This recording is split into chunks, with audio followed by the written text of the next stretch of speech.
Hello, my dear brothers and sisters. It's me, your Ramesh, and your English mentor. Let's do some practice for competitive examinations and board exams also and improve our skills. There is a question on the board. Let's see what it is.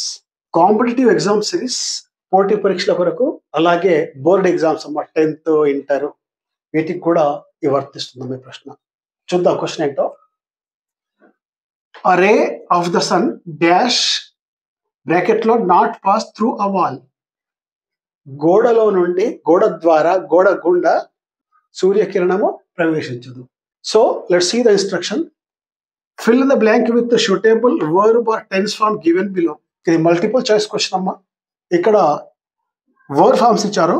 మరి ఈ blank లో ఈ ఖాళీ స్థలంలో ఏ tense correct గా suit అవుతుంది, ఏ టెన్స్ వస్తుంది చూద్దామమ్మా.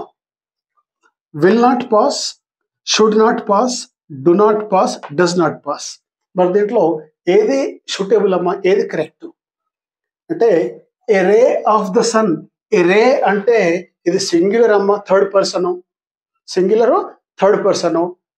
జనరల్లీ ఇది సింపుల్ ప్రెజెంట్ టెన్స్ లో యూజ్ చేయాలమ్మా, ఎందుకంటే ఇది జనరల్ అండ్ ఎటర్నల్ ట్రూత్ కనుక. So the exact verb form is does not pass అమ్మా. విల్ నాట్ పాస్ రాదు, ఇది future tense. Should not pass రాదు, డు నాట్ పాస్ కూడా రాదు, ఎందుకంటే ఇది థర్డ్ పర్సన్. ఇది కనుక ఫస్ట్ పర్సన్ అయితే డు నాట్ వస్తుంది, ఈ థర్డ్ పర్సన్ కనుక డస్ నాట్ రావాలి ఇక్కడ. So the answer is D అమ్మా. The correct sentence, the correct answer is a ray of sun does not pass through a wall. ఇది ఆన్సర్ అమ్మా. Well, my dear students, for more knowledge, please visit Gora Rajaji Grandpa's English Grammar YouTube channel.